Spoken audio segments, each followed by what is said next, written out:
for you overall? I mean, I loved it because it was private, because we got in and was able to mix and mingle and really get an opportunity to enjoy what these gentlemen were bringing. Even Bruno Mars even feeling good, talking about control 24/7. We making business 24/7. I love Bruno Mars. But Yeah. but last night was great opportunity. In another scale, as I get serious for my moment, as you know, Buddy Love likes to keep the energy going. But on a serious note, I do sit in on a lot of conversations when we talk globally. Been elevated to another position as the international and economic liaison. I love that word liaison because it makes it sound like it's so serious. But anyway, with that in mind, we look at opportunities of how we, as Black American business owners, do business with the continent of Africa. Because I think in our first time, in our lifetime, we will be able to honestly do things with people that look like us, at our continent and our countries that look like us. So I think it will behoove us all to really focus in, really think about your business and what you may have to offer. You may not think you have anything to offer that actually can be a partnership that can work with these gentlemen and women in the diaspora. But I beg to differ. The resources that they have, the opportunity, and the business leads that are here now to let you know the seriousness of why they're here in the States to do business. I think it's not even a once in a lifetime. I think it's urgent that you step out here, step up, and make yourself known to these women and men from the diaspora. And let's do some business. And we want to make it known that we were at the hotel last night, which was amazing. It's the Sable Hotel that's located at Navy Pier, and the owner of the hotel is an African American man by the name of Mr. Todd. Mr. Todd was there, and he gave us a beautiful rendition of how the hotel came about. It's the first hotel of Navy Pier, and it's owned by a Black man. It is part of Yes. the Hilton Yes. brand, and it is amazing. He encouraged us to take a look at the rooms and to go to the rooftop. The rooftop had an event going on already, but it was an amazing layout, and we Yes. felt welcome. We felt like the guest service was definitely in the building, and we were at the beautiful Navy Pier as well. So we've been there before with Yeah, our definitely. pre-convention With the cruise, with the right? cruise, So doing our we're no thing. strangers to Navy Pier. I say the Navy Pier like I'm 80 years old, but to Navy Pier. But being in a hotel and that is owned by our own people is just a treat. And it's Yeah, sad that we have to say that because yeah, I'm sitting here with my African brothers and I'm saying this for a reason because we don't have a lot of that going exactly. on our soil. So Especially downtown, yeah. and the only hotel at Navy Pier in that stretch, and it's owned by a brother. I like to say a brother, Yeah. owned by a brother. So look here, we at that 15 mark, and we gonna do what we do. We gonna take you to commercial, and Doc, I'm back, man. Drop that commercial and let them know this is the Wake Up Show Chicago, baby. Let's go.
And we are back. Once again, thank you for tuning in to the Wake Up Show Chicago. And once again, I am Buddy Love back in the building. And for those that want to get in and chime in on the convo today, please reach us at 773-591-1690. And I do want to mention today we do have an event with the CEOs that have made this magnificent journey with us today at Hollywood Boulevard Theater. And that's in Woodridge. One of our great members, Robert Dempsey, is the owner. And once again, brother. Owns it. So look, I'm ready to get into this conversation, Raeh. I'm ready to know what these gentlemen, what they came here to do, what they're expecting, and how we can actually make this partnership work. Yes. With us today, we have Kipson Gundani, Chief Executive of CEO Africa Roundtable, and Edington Mazambani from Zimbabwe Energy Regulatory Authority. Welcome, guys. Welcome to the Wake Up Show Chicago. It's a pleasure. It's good to be here. All right. Because they speak so soft. I love it. It's like you had to get them to come closer. Yes, come closer just to the come mic. a little closer. It's just mesmerizing when they speak, right? Now I can hear you. Great. So it's a pleasure to be here. Of course. Thank you. Yes. So, gentlemen, let's get right into it. The journey, you made this trek with your organization, with the CEO of Africa Roundtable. Please explain to the audience what this mission means, what it entails, and what you're looking for as you have entered the States and you're making your tour from, I want to say it was Atlanta, ourselves here in Chicago, then off to Washington. Please. Thank you. And once again, thank you for welcoming us. We are a group of shrewd business executives from the Republic of Zimbabwe, a country that is found in the southern parts of Africa, a country of a population of 16 million people. We are here to look for partnerships that are win-win, that are engaging, that are impactful. And we are looking for partnerships in almost all sectors of the Zimbabwean economy. So like Edington is coming from the energy sector. We've got also guys from the infrastructure side of things, from real estate, from the ICT, and many others, including manufacturing, also including tourism and the services industry. Yes, we started with Atlanta. We are now here in Chicago, and we had a wonderful evening with the Illinois Black Business Chamber yesterday. And also one of the major highlights of that evening was the interface with the Congressman, Dan Davis. Danny Davis, yes. For us, it was an opportunity to have him also listen to the Zimbabwean story, which we think is a very great story. So we are coming here with an avalanche of business opportunities that we are presenting to our fellow African Americans to see if we can forge partnerships that can impact and change the economic profile and landscape of Africa. And that is exactly why we're here. Exactly. Now, with that in mind, as we talk about the resources that Africa provides. Ed, if you didn't mind, talk about the aspects of your business and the things you do there in Africa that could actually, you can see where a partnership here with a business here in stateside can actually do a combination of things with what you're already doing. Thank you, Bud. I represent the Zimbabwe Energy Regulatory Authority, which is a body corporate charged with licensing and pricing energy products. I'm here to interface with businesses in Illinois, particularly in renewable energy. We would want to get capital into Zimbabwe to help us bridge the transitioning gap. You know, people talk of energy transition; it comes at a price, and the capital required, we don't have that capital. So, we would want to excite businesses here in Illinois to try and partner with us on this journey. We do have a renewable energy policy in Zimbabwe, which gives incentives to investors, incentives around the movement of capital goods into the country, incentives around taxation, and also incentives around licensing fees. we've lowered licensing fees for renewable energy products so that we can get partners coming into the country. So we really are excited to be here, and we hope to engage with businesses here, and also to have further engagements when we are back in Zimbabwe to ensure that we work together as Black Africans. And with this, with renewable energy in Zimbabwe, this will help with leveling the playing field for electricity and access to all of the residents that are affected by the brownouts that are currently happening. True. Actually, renewable energy helps to bridge the gap because it's scalable. You can start on a small scale and, into bigger projects. So as we move towards the SDG 7 in 2030, which is not that very far away from now, we really are excited to engage with like-minded businesses to bring in capital for us to accelerate universal access to modern energy services to rural Zimbabwe. Definitely. Now, with that, because that's one side of it, what are some of the other resources? I know we can tap into a little bit of mining and agriculture. What does that landscape look like as far as us doing some business in those sectors?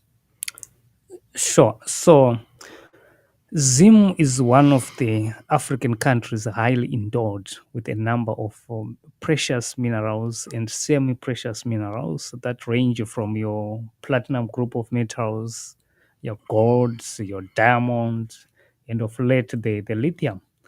And we have got deposits that are actually can span over many decades of mining. The Zim economy is also highly anchored on the mining industry. That's how the mining industry is so important to us. And it's a sector that is open to foreign investment. And there are a number of incentives that come with it, given the fact that it's capital intensive. So there's a lot of incentives that come with it. So this is also an open invitation either to come in as an independent miner, or to come in the form of partnership, or to invest in existing mines so that at least they can be scaled up. The other sector is also the agricultural sector. Zim used to be the breadbasket of Africa during the heydays. We used to produce and farm food for the whole continent. We lost that position due to many other reasons. Right. But we think we can regain it. So there is an opportunity in agriculture, especially when it comes to mechanization of the agri. Zim has got probably one of the highest density of inland water bodies. But what maybe lacks is the necessary machinery and infrastructure to till the land and be able to productively produce and have the highest yield possible. Also, we are looking for modern methods of farming, actually knowledge exchange and so forth in that sector. It is also critical. One other natural resource that we have is the touristic attractions.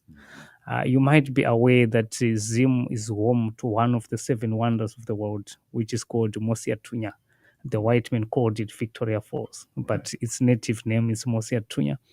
It's found where Zimbabwe and Zambia meet, on the great Zambezi River. And a wonderful resource, but it suffers from lack of maybe hotel adequacy and other facilities. We would want to have you as fellow Africans come build hotels, build other gaming activities and so forth. I believe it can be a mini Las Vegas if you want. So come and turn Victoria, come and let's collectively turn Victoria Falls into a mean Las Vegas. This is also an open check for you to come. One other resource that Zim has is its people. All right. We are one of the most educated countries in Africa, with a literacy rate of almost 99%, if I'm right. So you have got a very incredible workforce, people that have got the fortitude to forge ahead, work and productively produce. So it's also an opportunity for maybe getting these people on a value exchange or an exchange program, so that they can also then learn the practical skills, especially from the first world, and be able to redeploy them back home. You can add if you so wish. Yeah, I think the other issue is to do with the infrastructural development in the country, the connectivity which is in the country. It makes it so easy if you invest into Zimbabwe to reach out to the markets internationally, either by air, by rail, or by road. We are a land-linked country. In the heart of Southern Africa, we can connect easily to any one of the countries within Southern Africa. And in terms of the energy infrastructure, we are part of a Southern African power pool, which means you can, if you invest in Zimbabwe, your market for power is not only in Zimbabwe. You can take it within the region easily. Or you can actually, even if there's a deficit in Zimbabwe, you can take power from within the region easily. So we are, as we would like to call it, we are a land-linked country, which with vast opportunities and easy to reach out to the market. Definitely. I heard you say that you're at 99% educated in the most educated country in the region. How, I know I don't want to take us too far away, but how important that is. We struggle with that here in the States when it comes to education. Are there going to be a workforce development? Are there going to be workforce development programs for future investors that may be interested in sowing a seed into Zimbabwe when it comes to coming from the United States? Number one. Number two, you have an organization that helps to should I say, Connect people. foster, right, connect people to those opportunities. And I can't call the name of it. I have it in my notes somewhere, but I want people out there listening to know that you don't just have to book a flight to Zimbabwe and figure it out. There's actually an organization that helps to connect you to Sure. the industry that you're interested in. All right. That's the isn't Yeah. Zeta, okay. So perhaps I'll start with your last question, Mhm. then finish off with your first question. Right. So there are institutions, both the public and private, which you can write on to get all information that you require on Zimbabwe. There's what is called ZIDA, Zimbabwe Investment Development Agency, which is a government agency, which is a one-stop shop for all your investment requirements and information. And you can actually visit their website, ask questions, and they can be answered. So before you pack your bags to come to Zim, you exactly know what kind of a landscape it is.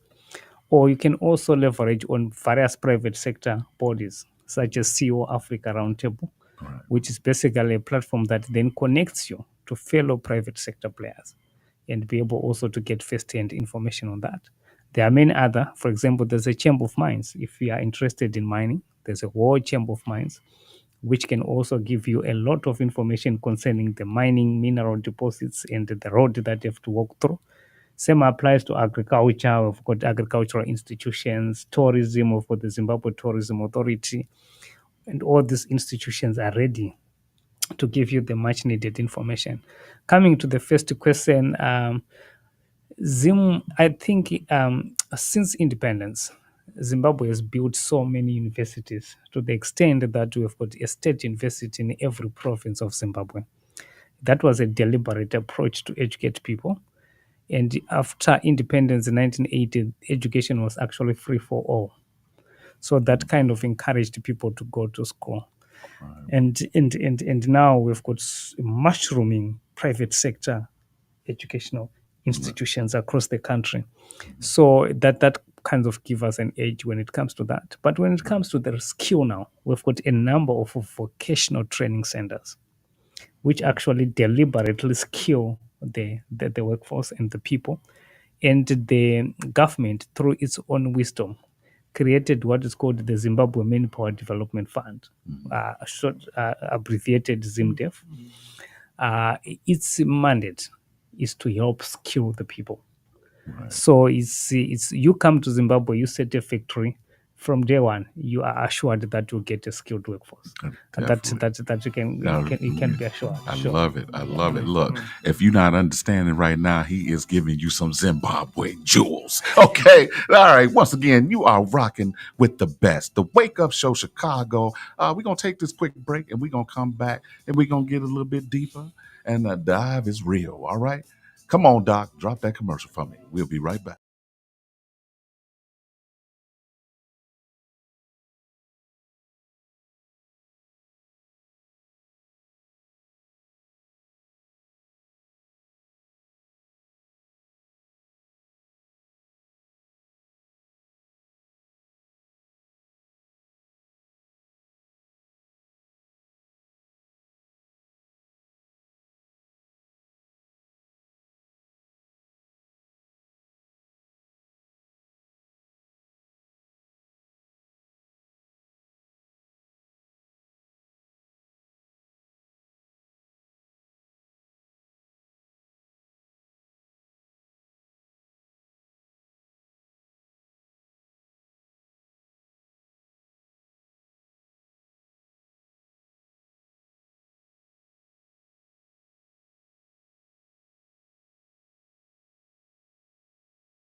And we are back. Once again, this is the Wake Up Show. Please come on and join us on this call. Please, that's at 773-591-1690 if you want to talk to the intellectual gentleman here from Zimbabwe. So as you've heard a lot of the conversation, we're really diving deep into the opportunities that are presented.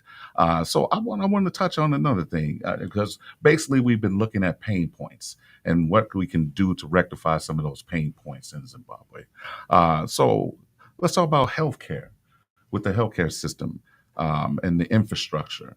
How do you see building a better bridge for some of the pain points that you face in Zimbabwe when it's coming to healthcare and infrastructure? I know here in the States, we do have our challenges on that front. So I want to know, what does it look like in that landscape, and where do you see an opportunity to do business that can actually be beneficial there in Zimbabwe?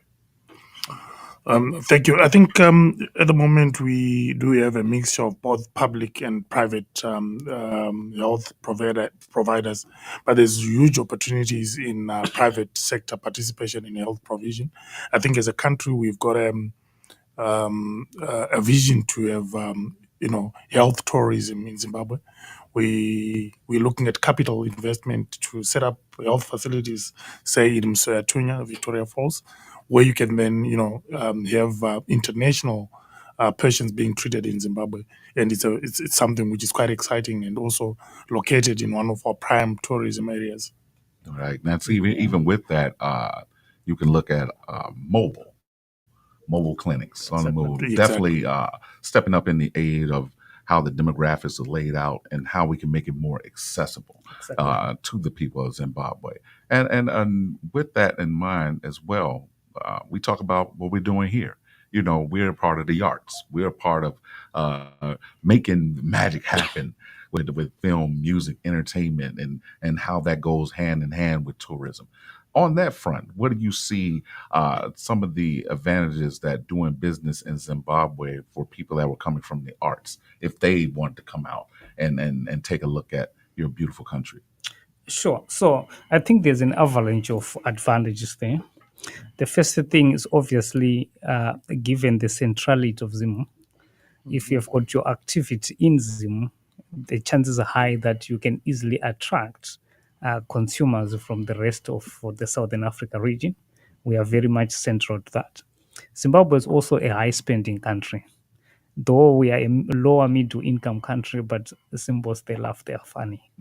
Okay. They love their funny. I'm about to use that. They love their funny. Yeah. So you can judge from other international artists as far as Jamaica or even near the States, right? That visits him. It's always a full house. And that. And also, I think there is a deliberate approach by the Minister of Arts to also promote local artists. And I've seen many going all over the world to also perform and put the Zimbabwe name on the map. So that presents a huge opportunity in that regard.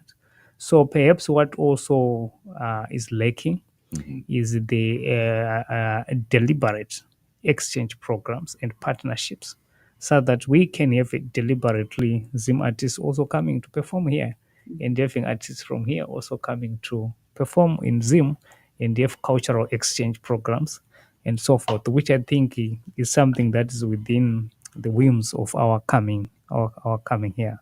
Yeah, we are definitely welcoming Afrobeats. The music is just taking a huge success here. And along with that, I want to go back to the hospital that last night it was mentioned that you welcome the opening of hospitals in Zimbabwe. And if someone were to start a group of doctors that say, you know what, we want to do something, we want to take our medical practices to Zimbabwe, they would still band together to try to address, because the way that our healthcare is set up here is totally different than how it is there. They would still want to address the need that is in Zimbabwe. Is that something that they would go through ZETA for? Not necessarily, because this means the expatriate skill. Correct, if I get you right? Yes. So I don't think they have to go through ZETA necessarily. But if you want to set up a hospital, which is like an investment, which is like a private hospital, if I get it. Yes. So that's an investment which needs to be regulated by ZETA. Right. So ZETA will be a one-stop shop for any investment across the sectoral divide. But if it is a scenario where, say, the Illinois Black Chamber wants to send a couple of specialized doctors to Zimbabwe, probably to work on a particular, then I don't think that necessarily needs to go through ZETA. Maybe you can just work with the Ministry of Health, because there's a whole ministry responsible for health. Right. But like what Ed said, what we are looking for in the health sector primarily is the infrastructure and equipment. We have got institutions that train doctors of various kinds, but we need proper institutions, hospitals with the right equipment. There is a gap there. And this can be investment into existing private sector hospitals, or totally building new ones. Yeah. Right. Now, with that, it's even needing the expertise. That's valuable in most cases. Exactly. Because to your point, you said some of the infrastructure is there, but it's just not the quality that you need to actually fulfill some of the assignments that are being presented. Precisely. I got you. So now, Raeh, I look at it as we're in this global mix with our brothers from Zimbabwe. If you had the opportunity to set foot on ground, I'm gonna ask you and then you spin it. What's the first thing you would do if you actually talk to these gentlemen now, and now you know we're making this trip in December, to be boots on the ground in Zimbabwe? What was your takeaway from being with these gentlemen, and how would you look at Africa differently once you step in Zimbabwe? I know that it's cliche to say I would kiss the ground when I get there, but I would take my shoes off. I want to absorb the earth when I get there. But I look at the opportunity in marketing to our United States. They need to see what we have seen and the opportunities that we are being provided.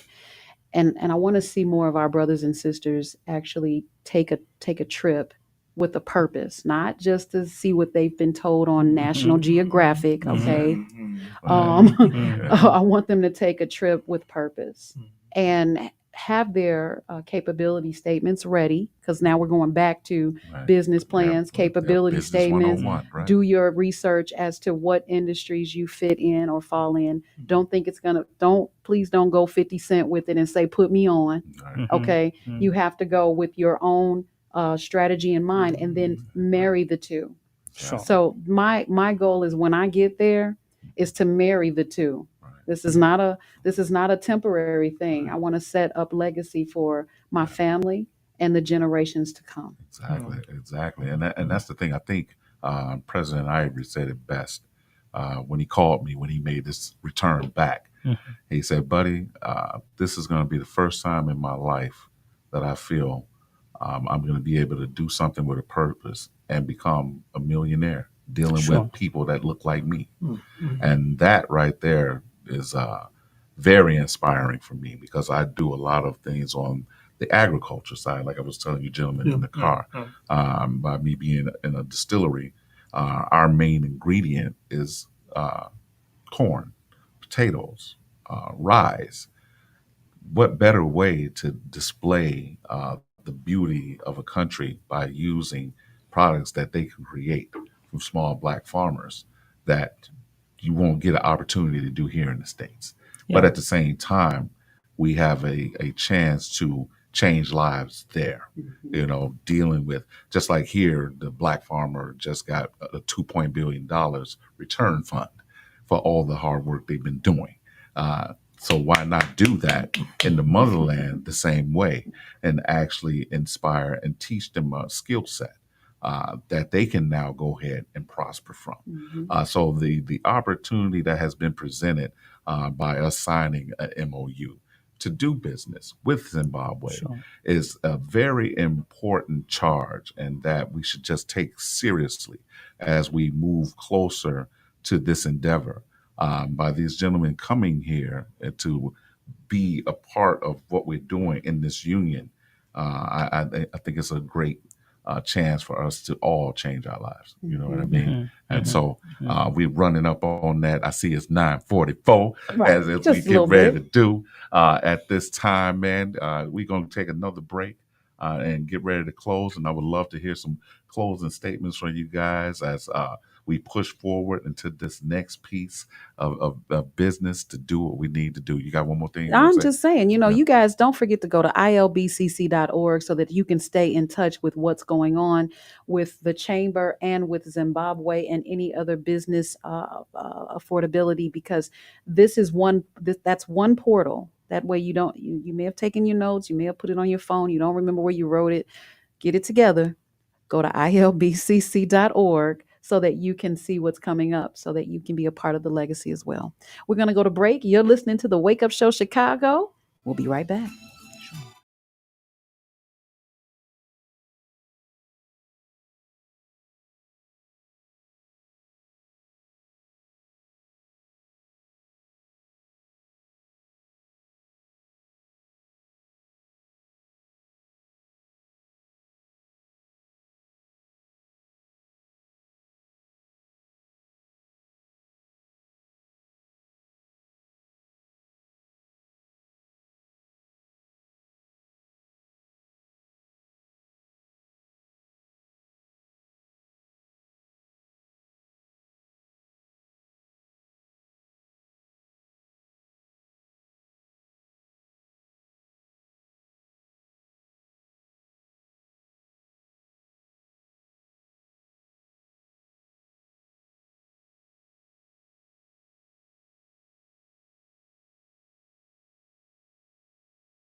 Welcome back. Welcome back. I told you we'll be back. You're listening to the Wake Up Show Chicago.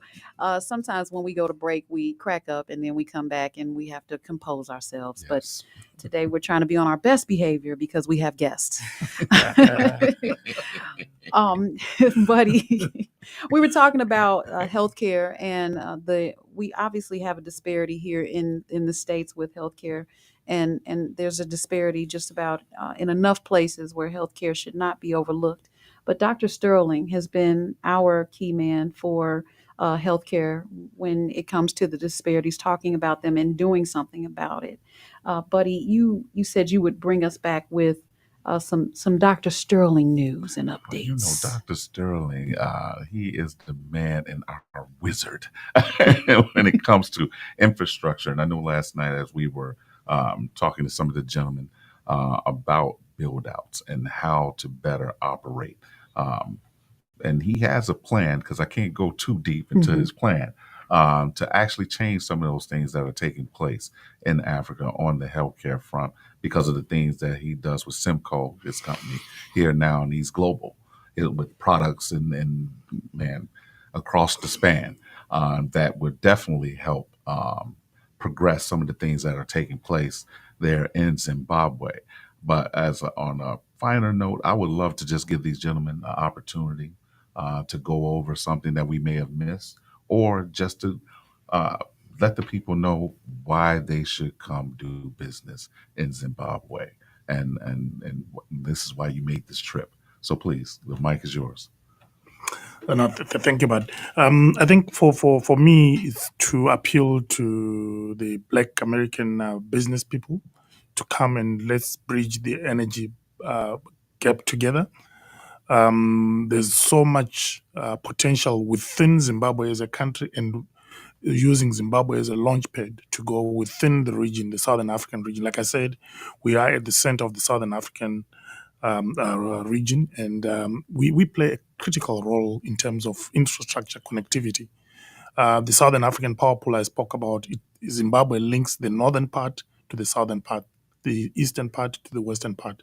So if you invest in Zimbabwe, you're practically investing within the rest of Southern Africa because we are connected to all the countries within Southern Africa. And we are offering incentives, especially if it comes to renewable energy. We are offering incentives which will allow you to bring in capital equipment almost hassle-free through prescribed as national asset status, which will give you access to our borders seamlessly. It will also allow you to work together with the local pension funds. We're also getting tax holidays and reduced tax rates if you invest in the renewable energy space. And we need this so that we can bridge the energy poverty gap, and we can also achieve the SDG 7, which is nearly coming to the end in 2030. Thank you. Now, before we go back to you, elaborate a little bit more on what's coming. You said something is coming in 2030.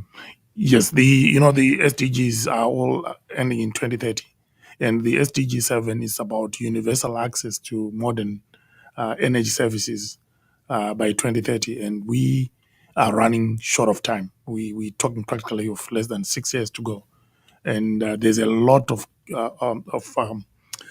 ground to cover, and would want to have capital coming into Zimbabwe. And just to maybe give a point, Zimbabwe is amongst other 4 countries in Africa which was chosen to pilot the mini grid tariff tool. So instead of having mini grids being just a preserve for non-governmental organizations, charitable organizations, we are saying we are coming up with a tool which can make mini grids an actual business proposal, an actual business opportunity for investors to come in and set up a mini grid in communities which are inaccessible with the main grid, and give people access to electricity. And it's quite an exciting opportunity because you can actually scale it up, start small and scale it up as you getting returns within the communities. So we are appealing to capital to come from as Black American capital to come to Black Africa, and work together to try and bridge the energy poverty gap. Definitely, Kipson.